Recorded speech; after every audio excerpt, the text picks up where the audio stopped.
All right, folks, and welcome to the Tuesday at 2 business discussion with People's Trust Company and our local area guests. Excuse me. And so we are going out live on 5 different social media channels all at once. And it usually takes a minute for those 5 channels to log in and program and automatically turn on. Once in a while, we have to do a little bit of finagling to turn on some of the Facebook groups, but the Facebook pages they go automatically live. The LinkedIn goes live, YouTube goes live automatically, Instagram goes live. So anybody out there that's watching that wants to ask a question to our guests, you can just comment, and the comments drive straight into us, and we see them, we ask them. Or if you're real brave, we can bring you on air with everybody else and ask their question live in person. So there is Shannon. I'm going to turn Shannon on live. Perfect. All right. My producer says that we are live there. And let me, we lost Shannon. Yep, I see. We lost. Oh, there she is. You're back in. And then I'm going to switch to the perfect. 3.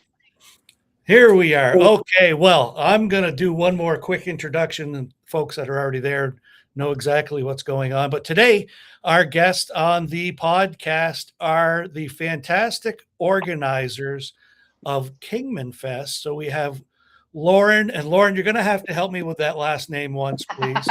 It is Warshofsky. Warshofsky. I didn't want to take a chance at it myself and embarrass myself. Oh, it's okay. I've been told a lot of different things, so you probably would have been okay. Yeah, well, no, now I didn't have to stick my foot in my microphone mouth and misspeak, so I've got it now. And then Shannon, our good friend from down at Nellie's, is here. Hi, Shannon. How are you? I'm good. How are you? We're doing fantastic. So okay, I didn't know if you could hear me or not. So sorry, I'm on my phone. The first one was a little delayed, but we do have you. Excuse me. And so for proper introductions, I'm going to have you guys do a quick 15-second pop real quick. I'll put you on the big screen. Lauren, why don't you tell us a little bit more about yourself, and then we'll dive into why you're even here. Yeah, so I originally grew up in Massachusetts. I moved up to Vermont about, I would say, 15 years ago, something like that. I met Shannon at the gym.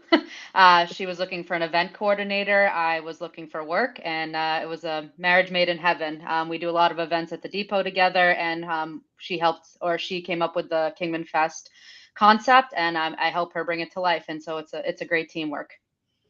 Most excellent. And then Shannon, you guys are getting ahead of me on all the questions I'm going to ask you. Oh, sorry. Sorry, backpedal. But Shannon, so why don't you give a quick introduction about what you do in St. Albans, and then we'll dive into the Kingmanfest. All right. My name is Shannon Smith. I was born and raised in Burlington, but then I left for about 20 years and lived in Maryland. Came back to Vermont about 15 years ago and to St. Albans about 12 years ago. In that time, I opened La Casa on Main Street, and then during COVID shut that down, and then opened up Nellie's down on Kingman. And like Lauren said, I was looking for a coordinator and started working together, and we've just been doing events ever since. And I'm also on the city council and the downtown board. So, in your spare time? In my spare time. Perfect. All right. Well, that's a much better introduction than I would have done. I like hearing direct from the person because you can get the quick highlights and the stuff that I might miss. And if everybody watches the program, they know we're not scripted. We just have some general questions, and we leave room for the audience to ask questions live. So if anybody's on either of the 2 Facebook pages or groups, the St. Albans group or the People's Trust Company Facebook page, and then People's Trust Company, LinkedIn, Instagram, and YouTube. If you are on any of those channels and you want to ask either Shannon or Lauren a question, just go right into the comment section like you would on a regular social media post. Ask your question, and then we can bring it right in the chat right here and ask. So the first question that I'm going to ask, and I don't know which one of you wants to go first. I think I'm going to pick on Shannon first. How did you come up with Kingmanfest? What led you to say, hey, let's shut down the block and have a giant party? So, I mean, as you know, because you're a business on Kingmanfest as well, I mean, on Kingman Street as well. right after COVID, or as we were coming out of COVID and able to have people come back, they did a huge year-long project on Kingman Street where they shut it down. And it really was devastating for the businesses on Kingman. I, being at the bottom of Kingman and having Federal, it wasn't quite as bad for me. But I know a lot of the businesses really, really struggled on the street. And so once that construction was done and they reopened the street, I was like, why don't we have a block party and kind of show the town and everybody like what is on Kingman, and let the businesses kind of showcase themselves and really have some free reign of what they do at their stands. And then it just kind of grew from there. I mean, honestly, the first year, we did not expect it to kick off the way that it did. But we really wanted to put on like a big production with, the big stage and the band and the lights and everything, as just a celebration of everything on Kingman. For an event and for a first time event to go out of the box that loud, that proud, and that big, is a huge undertaking. And you kind of led up to it, Shannon, that you kind of didn't think it was going to be as big as it was. Lauren, you've got a lot of experience in the event management as well. What were your thoughts when Shannon first came to you and said, hey, let's throw a block party on a side street that just got buffed out? And I don't know whose idea, or both of you came up and said, let's put a giant stage down there, bring in a huge band. And so what did you think of the idea when you first heard it or came up with it? And did you think, what did you think about how successful the first year was? Yeah, I mean, when she came to me with that idea, I said, this is going to be awesome. But to be completely honest, it was the first block party that I ever threw and the first block party of that magnitude that probably Shannon ever threw. So we didn't really know like what to expect. There's so many pieces behind the scenes of an event to that caliber. It takes about like 9 to 10 months out of the year to plan. But I'm going to tell you right now, I just remember Shannon and I standing on the top of Kingman Street about an hour into the first annual Kingmanfest, and we were looking down on Kingman Street from Main Street, and we were just standing there, and the street was covered with people of all ages from all over, and we just both looked at each other and we were just like, man, this was so cool and this was so worth it. And it's just like every year, it takes so much work, but at the end of every event, once we recoup from cleaning and doing everything, we always come together and we're just like, all right, let's figure out the next year. We want to do it because we lost your audio. Oh, we lost your audio. Brings and memories, and it's just like the coolest feeling in the whole world. We absolutely love it. That's pretty cool. And I can envision what you were just saying as while the event's going on, mm-hmm. and it's in full swing, and you stand up on the top of Kingman with your back to Main Street, looking down of this sea of vendors, both sides of the street, packed with food and other items, and then that giant stage down by Federal. And it was the hustle and bustle and so many people in there having a really good time that you guys must have like just high-fived each other and said, this could not have gone if we had, got as lucky as we could. Shannon, tell me about how big it was compared to what you thought, anytime I do an event, and I've never done anything to this magnitude, maybe, 15% the size of this. So I do understand, Lauren, of all the stuff that happens the many months ahead of time that nobody else sees. Mm-hmm. Show up for the day of for a few hours and go, hey, this was nice. And they don't realize there are thousands of hours invested in planning and that it's all going to go perfectly. Did you have Shannon? So my question for you is, did you have like worst case scenario, and we have this many people, and then I think we're going to be here. And then first year, you're like way over the top and super successful. Well, I mean, our goal is to have like 800, 1,000 people. That was, we were like, that was going to be success for us. And, our worst case scenario was like, okay, people don't come. I mean, we've all been to events where they just don't kick off. And, we were like, well, if it doesn't hit, then we'll maybe try it another year and then be done with it. But that first year, and I can't remember how we kind of got the number, but it was in the thousands. It was way more than 1,000 people throughout the day. And it was way more than we could have ever imagined, honestly. And the feedback that we got was amazing. I don't think we got a whole lot of negative out of it, honestly. We kept waiting for it, right? Because you always see that there's always somebody. But honestly, that first year, we really just knocked it out of the park. I think it was like perfectness. I don't know how else to explain it. I would also agree with that assessment as the perfect storm, because there's a lot of things, everything you guys did, you did right, but there were other things that you had no control of that I think ended up working in your favor. And I think having everybody come down the Kingman Street right after it was just buffed out and beautiful is a huge first impression. And everybody goes down there, they go, wow, this is gorgeous. I'm going to come back next year. And then having it on a side street is perfect because you don't have to shut down Main Street. It's really not that much of an inconvenience to the shopkeepers that are there, because you could cut through People's Trust Company parking lot on the day before setup and walk down from Main Street, walk up from Federal to get to the businesses, the haircut and the realtor's office or whatever they are, and get there. So it wasn't like their life was disrupted. So it's easy access and it's great containment, right? So you've got the perfect size venue. It gets packed and everybody just walks away going, this thing was an amazing, huge success. Right. And so And the Lauren, I'm gonna ask energy, you the same kind of question I asked Shannon, which was when you saw this thing going over the thousands, and you had the bare minimum, the medium, and the, oh my God, I can't believe it. What were you thinking during that too? You've done a bunch of events, but like you said, nothing this large. Yeah, nothing this large. The one thing I was going to say is that Shannon always talks about is the way that the street's constructed, that kind of like narrow street just gives such a different type of feel and energy to the event, right? So if you had this big open field, everyone can kind of spread out, choose their places. But since Kingman Street is just that narrow street, it brings everybody kind of packed in, obviously safely and comfortably.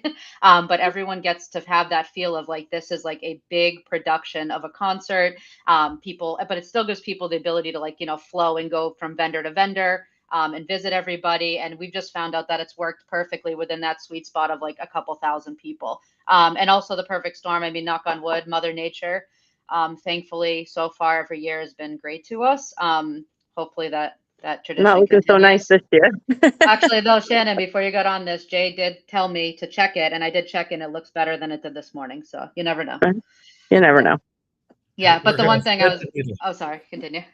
Go ahead, Lauren. I would just say Oh, no. we're going to thread the needle in between the clouds. Oh, yeah, Yes. exactly. Exactly. And I was going to say the funny thing is that, when you're talking about spending all that time planning it, it kind of reminds me of Thanksgiving. You spend all that time prepping it. And like that time, Shannon and I will literally, we're there from like, 5, 6 in the morning that morning. We're leaving at 12 o'clock that night. But I'm going to tell you that 5 to 9 time frame, it's like we blinked and it's done. We try to like, be in so many places at once and take it all in. That's why we like at least maybe 1 to 3 times during that event, we go to the top of Main Street together and we just look down just to kind of take it all in when we can. And then we're back to just kind of like, juggling and making sure everyone's happy. That's fantastic. All right, let's dive into a little bit. And the folks that are listening, we get a lot more viewers on the recorded, obviously, instead of 2 in the afternoon. We're hoping to get a bigger audience for people having lunch at their desk or whatnot. But so, you've got how many vendors total do you have there? It's got to be over 20, right? Oh gosh, yeah, definitely over 20. We have, a bunch of Kingman Street businesses that are participating this year. So I'd say probably, what would you say, Shannon, like 12 to 15 of those? Yeah. We have probably about a dozen food vendors. And then as far as activities, I say we have about 20. So I'm terrible at math. That's what, 20, 15, about like 40 to 50 maybe combined. So something like that. And the food is the one that I have no willpower whatsoever when I show up. I'm standing in front of the bank and I'm looking around going, all right, there's pizza 44. I'm going to get a slice or 2 of that. And then I turn around and Mill River and I'm like, do I get the pork or the chicken? Why not do both? Yeah. Only Yeah, one that's day a year. You might as well. I was right. gonna say, me and Shannon are gonna say, have a bite for us, because as much every year, one of our goals is we're gonna eat during it. We're like, we're gonna try some food. Like, I can't wait to try the pizza. I can't wait to try whatever, any of the vendors. And at the end of the night, it's like 11:30 at night, and I'm sitting inside Depot, and I'm like, man, I didn't eat again. So I don't yeah, know you if you got a ate Shannon dozen. last year. Go ahead, Shannon. Did you Oh, eat what was last that? year, Shannon? Did you get to eat last year, No. Shannon? I forget. Nope. Oh, okay. This year, we got to eat something. It's the cobbler's kids don't have shoes type of deal. Yep. But like you say, it goes by in a blink of an eye when you're organizing because you're so worried about everybody making sure everything's run perfectly and all Mhm. the vendors are happy, all the customers are happy. So food wise, why don't you tell me a little bit about run down the food aisle for me, and we'll get my taste buds warmed up before Saturday. Yeah, so if you're thirsty, we got Nellie's Pub and Grill doing the cash bar outside in the beer garden. We have Crazy Cotton Candy Lady coming back, spinning her deliciously famous cotton candy. Mill River, which you talked about, having their delicious barbecue. Oak Crepe is back, which is the sweet and savory crepes. We have Pinky Promise Pastry, which used to be only cannoli, but she now branches out to more than just cannolis. Pizza 44, which is the wood fire pizza. Tetro's Soup and Sandwich will be open indoors for any types of soups or salads that they and sandwiches that they serve. We have free samples again from All Time Sparkling Cider, which is a non-alcoholic cider. For new this year, which I'm really excited about, we have this vendor called Downtown Charcuterie, which is a customizable charcuterie cart. We also have Buck's Lemonade and South End Sliders as well. Ooh, that sounds killer. So Yeah. that's the problem is I run out of stomach before I run out of eyeball and all the good stuff Right. that I want to eat. Shannon, the Federal Street end of Kingmanfest is rather busy during the event. Why don't you Mhm. tell us how that works? Because I'm usually standing around the People's Trust Company tent and doing my thing, and I look down there and there's a ton of people, but there's some fencing and stuff. How does that work for people that haven't been there? So when they show up, they don't have to ask questions. They understand what to do and where to go. Right. So we wanted to make sure that, whether you wanted to have a beer or you didn't, whether you were 5 years old or, 50 years old, that you could be at the front of the stage and enjoying the concert. So what we chose to do is make the beer garden the entire um, front of the stage. So it's from about a little bit south of where you are. I guess maybe that's not south. I guess it's like west. But anyways, so a little bit down from where People's Trust is where the gate is. We have security there. If you do plan on purchasing alcohol, you are wristbanded. We have security that's walking through the area the whole time to ensure that only people with wristbands have alcoholic beverages. But it is an area of all ages. And if you ever look at the picture of Kingmanfest, like the one we do every year from the stage, you can see that it's literally every age in that picture, which is what we really were going for. We didn't want to have that, like, you know, if you chose that you wanted to have a beer, that you were off to the side and that you couldn't be part of the concert, and or vice versa, if you didn't want to, that you couldn't be in the front as well. So Yep. it worked well. We've done it that way the last, will this be our 4th year doing it that way. And so far, knock on wood, it's worked out. So it's as simple as I want to go down there, I want to have a beer. And so I go down to the beer garden, I check in to get my wristband, and that's all I need to do to be able to order a beer from somewhere. Yep. Yep. Piece of cake. Piece Yep. of cake. So I'm going to put Lauren back on the big screen. Lauren, tell me about what's new. You talked about the charcuterie and the lemonade and stuff. What Mhm. else is new for this year and exciting for you? Yeah, so we have a mobile paint party called 802 Drip. They're going to be there, an activity discount. You have to go inside of their tent and paint, and there's going to be glow and everything like that. So that's a new company that we're working with. We have Vermont Body Waxing and Massage. They're going to come on site in the A. N. Derringer parking lot and Afterglow Alley, and they're going to be offering free massages in their mobile massage tent. And they also will have a Mother's Day raffle basket giveaway. So that's something that's new down in the Afterglow Alley. We have Golden Hour, which is a permanent jewelry vendor. We have a pop-up hat bar, which is made by Kate. So there's these customizable like hats, and you can like customize them with different patches, which is really cool. The Rotary Club of St. Albans is going to be there this year, and they also have some giveaways and tabletop activities that they're going to have, and they're big in the Franklin County region. So like we're really excited to have them be a part of Kingmanfest. They've always been very supportive of our event and other events in the community. And then the last one is Champlain Color Dips.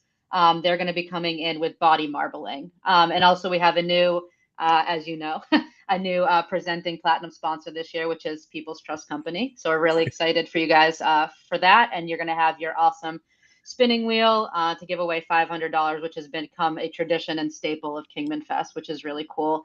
And we have another diamond sponsor a diamond sponsor this year that is new, which is Viatris. And they're going to be giving away some freebies and have company posters and banners and kind of talking about their recruitment information. And we also have some new Kingman Street businesses that haven't been a part of Kingmanfest before. We have Thirsty Thrifters. They're going to have t-shirts and koozies. We have Time Capsule Rewind, which is going to be open on the street with some new inventory. Maple Glaze Pottery, which is open up within the courthouse. So people can go in there and kind of check that out. And then the salon, Everything Grows Salon, was able to finally come back and be a part of Kingmanfest this year. They haven't been able to for the past couple of years because prom usually takes place on that date. So they were able to do that. But yeah, we have a bunch of other Kingman Street businesses that, you know, have been a part of it before, you know, the Samaritan House, Tetros, Nellie's, which we talked about, City Side, and then Wobbly Goat. So we have a lot going on, which is awesome. A lot of good variety, which we love. That's amazing. And I appreciate the shout out for the People's Trust Company Platinum sponsor. Yeah, no, we're super, super appreciative. So thank you so much. Hopefully we have a little bit of time at the end of the podcast here, and we can go into some of the fun details of how the wheel kind of formulated itself to where it is now. Yeah, for sure. Where we started, because it got a little dicey at one point. Lauren, I'm going to bring you back on the big screen because you kind of cruised right over it real quick. Oh, yeah. I don't know how you memorized everything. I'm not going to lie. I have the website up over here so I can reference it. I just didn't want to leave anything out. That's one of your magic powers, is memorizing everything. All right, I want to learn, I think some folks are going to want to know a little bit more of the details of the going in the tent and doing the paint. Is that kind of like a paint and sip party or something similar to that? So like the body marbling, like the color, the body marbling, or the 802 drip. 802 drip. Okay, so yep, so the 802 drip is like it's a mobile paint party from what I understand, and they're gonna have like these tents set up, and people can go in and you can I think they have like these bright neon paints, and you just kind of paint all over the inside of it, and they have so they're looking, you know, they've been around for a little while now. They're looking to do events so that people can become accustomed to their services, and they can be hired for like birthday parties, corporate events, stuff like that. So, or regular, you know, community events as well. So it doesn't sound like a neat color in the lines. That seems like a No, you got to get crazy and paint all over it. And it will be like a customized like painting, and everyone can go in there and just kind of like take a little swish of the brush and see what happens. And don't wear your best clothes in there when you go. I don't know. Me and Shannon only wear Kingmanfest stuff. We were laughing because we didn't even mean to, but we're both sporting it for this by accident. Perfect. Shannon, Lauren spoke a little bit about the hat, the customizing hat. Is that like a Western hat, or is it a ball cap? What is that involved? I think it's ball caps. And you can pick out your patch and stuff like that. They customize them right there. So like you walk away with one. And I think I'm not sure what the number is, but I think there's a certain number that are free. Am I right, Lauren? First Yep, come, you're first. correct. So for the pop-up hat bar and for the jewelry, there's a certain number that we are covering for free for attendees. And then after that supply is gone, then they will switch over to being able to be purchased. So those two specific vendors, that is that case, but we'll have signs up so that people know that. But for all other activities that I can think of off the top of my head, those will be free the whole time. Wow. So there is an incentive to get there early. Don't wait until just the music shows up. Get Yep. there early. There's some perks involved in getting there early. And we're just rolling past the 25-minute mark. I know Oh, wow. I've asked the ladies for 30 minutes, so we're going to keep diving in. But I will throw one more shout out to the audience of the folks that are watching live. If you have a question that I haven't asked that you want to know the answer, all you got to do is, just like on regular social media, put the comment into the platform and it'll populate here, and we can show it to either Lauren or Shannon, and they can answer your question for you live on the air.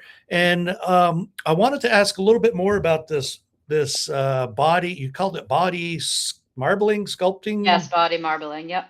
Right? So what it Lauren's is very excited. oh, yeah, I know. It's funny because I was looking for a vendor that did body marbling for probably like 6 months, and I was not able to find one. And then finally, one just like came into the inbox. It was perfect.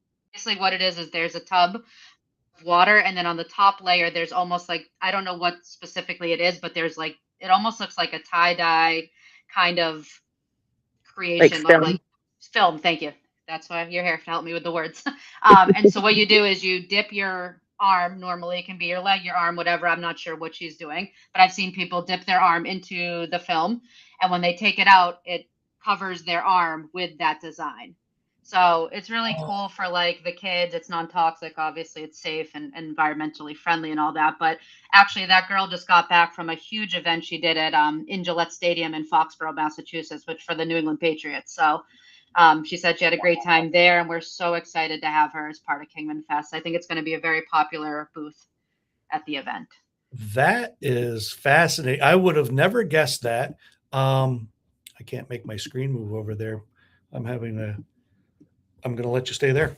Um, There you go. Lauren, it's all you. Oh, okay, perfect. but it's like I'll end uh, it. there's a thing called hydro dipping. That's what it Uh, is, I think. Yeah. yeah, but Yeah. with Yep. non-toxic. Yeah, because when you have parts and pieces, you want to put, like, if somebody had a gun stock and they wanted to put an American flag on it, Hmm. they dip it in this thing, and I don't know how they do it. It works on the magic principle, but yeah. Right. So Oh, cool. that is amazing. That will be incredibly popular, I think. And Yep. so I wonder how long that lasts. Oh, that's a good question. I hope. Probably like a temporary tattoo. Yeah, probably. Yeah, I think it'd be really cool. I'm just really excited to have like I know the time goes by really fast, but it's nice to just have a lot of different tables and booths that the families can visit, or the people that come from the 5 to 7 mark that come before the concert. And a lot of that stuff will break down at 7 o'clock, and then we'll switch over to the concert piece. But Yeah. Well, we got 2 minutes left, and maybe I'll yes. hold you over for a couple minutes, but we haven't talked much about the concert, and that's kind of the Oh, big peak of the night. Let's hear about let's take a couple minutes and talk about the concert. yeah, so it's funny when you asked before about kind of how it came to fruition and how we came up with the band. I remember we were sitting around talking with the city about what we were going to do for Kingman Fest, and I feel like Shannon, was it Chip or Arlie or someone said Queen on Kingman. Do you remember that? And we're like, oh, Yep. that's kind of fun plan word. So we put together this like Vermont super group of people to perform Queen hits, right? They came back the second year, and then we were like, man, what do we do? How do we follow this up? Like, what do we do? And we decided to kind of put together, I don't know, kind of like just a bunch of songs that people know and love, and just perform them and just have fun at the block party. We get so much feedback, about what people want to see. And we just decided that, at least for this year and a couple years before that, if we bring in artists that come together that are super talented to sing a bunch of songs for a bunch of different genres, then more people will be happy. Covers a lot more different songs and different types of stuff, and it's cute because you see like Shannon was saying, you see like a little kid on their dad's shoulder singing along to Taylor Swift, and then all of a sudden you see this like grandma next to her rocking out to AC/DC. Like it's just like a really cool thing to witness. So that's what we're kind of doing again this year. We brought in another artist. We brought in April Cushman to kind of give like this really cool like female power ballads to Jesse, Morgan, and April. And we have a lot of cool variety of songs, everything from like Foo Fighters to Neil Diamond to Taylor Swift to Rick Springfield. So it's like something's got to be good for something in that set list. So it'll be fun. That's all it is. It's just fun. And so you guys are intimately involved in song selection then. Um, I kind of sit in on it a little bit, but mostly it's like the band just kind of comes up with like songs they think would be good. The hardest thing is once you put together a set list of like iconic hits, right? Yeah, And then you're like, all right, year three, like what's left, right? You don't want to repeat the same stuff every year because then right. people are going to say, well, you have the same band and you have the same songs, right? Yeah, So you just sure. try to figure out how to shift it a little bit, so that you're not doing exactly the same thing. Yeah. But Well, I can feel your pain on that. About 3 times a year, Dan Marlowe has an event that he has to go to, and he can't teach the Tuesday, Thursday morning spin class, and he asks me to fill in. So I've got to just come up with 45 minutes of song, and yeah, it's tough. that always gives me anxiety, and because it's so personal, right? And there's only a handful of people in there, but I'm like, well, this person likes this, but this other person probably won't. So which one Yep. do I pick? So Yep, you get uh, it. we we Exactly. are over the 30-minute mark, and I usually end these with, you guys knew you were coming on. I was going to ask you a bunch of questions. You had no idea what I was going to ask you. We haven't cooperated or collaborated behind the scenes. It's just off the cuff. So when you did get the invitation and you guys both agreed to come on, and thank you for that, by the way, was there any question that you were hoping I was going to ask that I haven't asked you that would be important to talk about now? The only thing I would say that I want to touch upon would just be Afterglow Alley. So that's over in the Derringer parking lot. So we have a bunch of organizations that kind of help shine the light on suicide awareness and mental health support. So we have like Afterglow Foundation, Josh Pilata Fund at Josh's house, American Foundation for Suicide Prevention, NCSS, and Spectrum Youth and Family Services. So they're down there. There's a lot to learn about all those wonderful organizations, everything that they do within the community for mental health support. And also, like I mentioned before, we have the Vermont Body Waxing and Massage offering free massages down there, which is a cool new addition. And then we also brought one of our face painters down there as well, so that we can kind of draw people in there. We have a lot going on in the People's Trust Company parking lot as well. A lot of we have the bounce houses, and we have a sloth, my favorite. And we have the mechanical bull and Spider-Man and everything. So feel free to, we're really thankful for People's Trust Company. We're really thankful for the support of the community, and we're really looking forward to Saturday. So thanks again for having us on. This was awesome. No, my pleasure. Thanks for coming on. And Shannon, I'm going to see if my fat fingers can put you on the big screen. And I'm going to give you the last word of Kingmanfest on the Ooh. podcast today. What did I not And ask that you wanted me to hit on, or something we breezed over too quickly?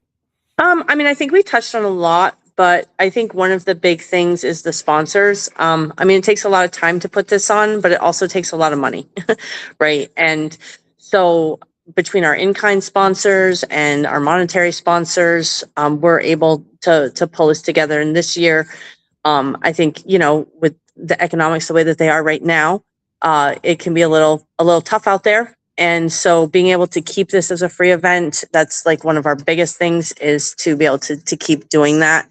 And so we really, really appreciate all of our sponsors and, People Trust for stepping up and being the premier sponsor, and just everything else from, Dr. Kennedy's $500 sponsorship all the way up to the premium sponsorship. If we didn't have those, we wouldn't be able to do this.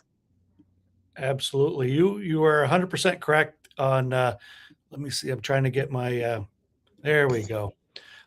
Put me back on the screen. Yeah, you're 100% correct that the environment makes it is a lot more difficult to keep people from donating. But I'll tell you, a lot of people have donation fatigue around the area because there are so many events. It's almost Mhm. like, where do for the bank, we get asked more times than we could possibly, we can't sponsor everything. And I would add that that's a testimony to how well you guys run an event, that you continue to get a tremendous amount of sponsors when people are forced to take a decision of, I can't do them all, which ones, and they start triaging down, and you guys are still on the uptick of getting people in to sponsor your event just by the sheer volume of people that want to be associated with the event. So we're happy to be, we're right there on Kingman Street. We got that big parking lot that's available to use. That helps out quite a bit. And Yes, thank you. we have a lot of fun doing it with the spinning wheel just kind of took on a life of its own. I was only going to do it a couple years and then change it up and do something different because I thought people would get bored with it. But I guess what I learned is $500 people, they want that money. So Yeah. Mark convinced me to do it again last year. And after the crowd last year, I was like, God, this is a permanent thing from now on. So I always joke that I got a great job. I get paid to give away money. So Perfect. how many people can say that? So I want to be respectful of your time. I've already stolen another 5.5 minutes that I didn't ask for. I want to thank you both for coming on and giving up your time and sharing with everybody all of the great things about Kingmanfest. And hopefully people learned a few things that they didn't know, learned of a few more vendors that they can go down and buy some stuff from and look forward to the concert. So again, you guys are phenomenal organizers and operators of that event. It runs for my side of the street, watching there every year. It runs absolutely flawless. So thank you so much, you guys, for doing what you do and how good you do it, because it is not an easy task and it takes an army. But I know you too, and the buck stops with you, and you get it done right. So Thank you. Thanks Thank you. again I for appreciate everything that. you do. Thanks for your 36 minutes and 30 seconds today. And I'm looking forward to Saturday afternoon where we're going to thread the needle with the weather. It's going to be beautiful. Come on down, everybody, to Kingmanfest and see the festivity and see what everything's about. So thank you guys for coming on. And I hope everything goes well between now and then. And I'll see you at the then. All right. Perfect. Thanks, Jay. Have a good one. We'll see you Saturday. All right. See you guys. Bye-bye. Thank you. Bye.